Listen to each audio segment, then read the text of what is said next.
it's Neil here. I'm here to talk about the bass in chains. I'll start with, once again, what I used. I used my Cavern, my Revolution Cavern bass. I bought it as is. I didn't have it converted. And I'll let you on a little secret. It's not really a Cavern bass from what I could tell when I bought it. It's a converted V62, but they repainted it and moved the pickups in and stuff. So, but it doesn't have the flat back. It's got an arch back, and the tuners are in the regular spot. So yeah, it's a regular bass, just with the cavern positions. I'll talk about kind of what I used. I've noticed always that the Please Please Me bass sound is very present. It's very forward, and I think it's kind of the best bass sound until Rubber Soul Revolver, until it gets the Rick and it starts coming more to the forefront again. I also think for this, too, there's something slightly on Please Please Me clunkier about his bass than on the BBC. There's like a sound to it. It's still very full, but it's not the same as it usually is after once he gets the next V Hofner.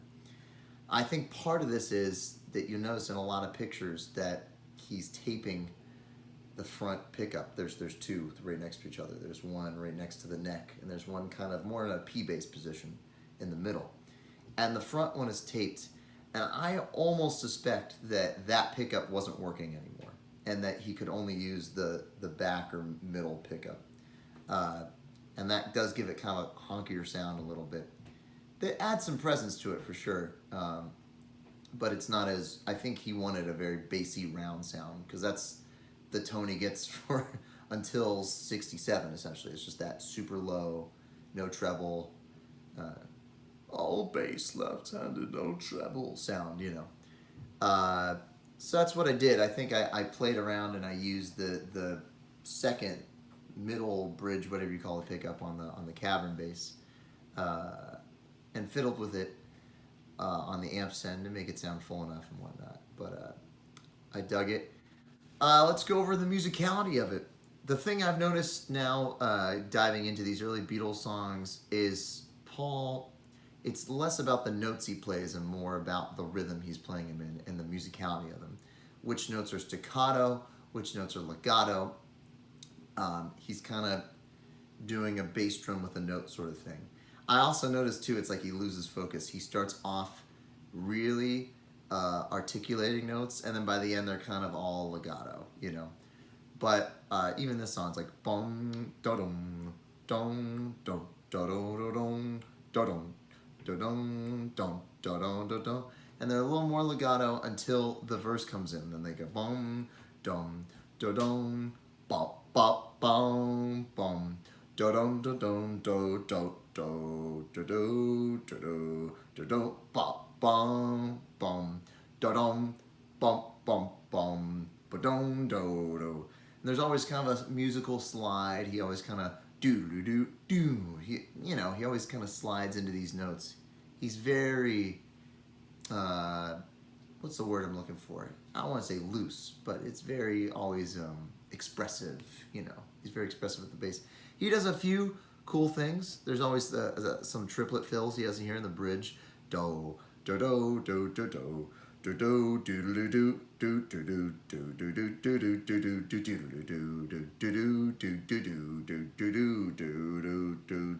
do do do do. Boom. You know, it goes back up there. I think on the second bridge, yeah. Do do do do do do. Do do do do do do do do do do do. He goes into quarter notes thing, and then he has a little boo doo do do do do do do do do, and then he slides into a couple other things. But it's pretty much the same sort of notes, sort of pattern throughout the whole song. Like I said, it's more about catching the musicality of how he's playing those notes, matching it to the kick drum, and not making sure not every note is legato. You know, it's not boom, boom, boom, dum, dum, dum. You know, boom, boom, boom, boom, boom, do do do do do. You know, you don't have to. It's more about getting the feel of which notes are staccato and legato, because At this point, Paul's playing a very similar bass line, but I bet you every take was slightly different. It's more just he was going ba-dum, da-dum, dum, dum, every time, you know. He might go dum, dum, dum, dum, or something. But it's more what he's trying to express with the bass. But you know, neat little cover. People have been asking for this one for a while, so you've been handsomely rewarded. All right, that probably does it for me. Hell yeah, peace out. Hell yeah, Chains. So this one is a good one to do if you have a band that harmonizes well. It's got a beautiful 3-part harmony arrangement going on. This song was written by Carole King, and it was written for the Everly Brothers, but they didn't actually record it. They recorded it, but they didn't release it.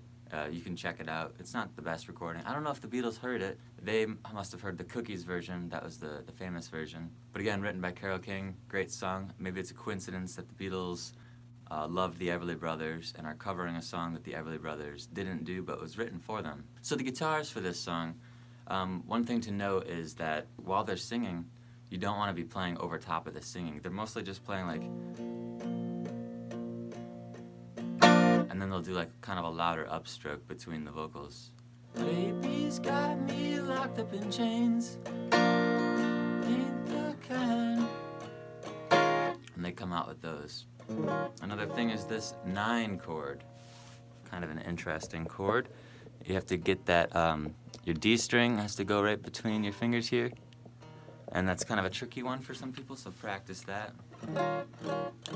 And I don't think George is doing any of the, I think that's all John on the rick. And another thing, I assume John comes in at the first. And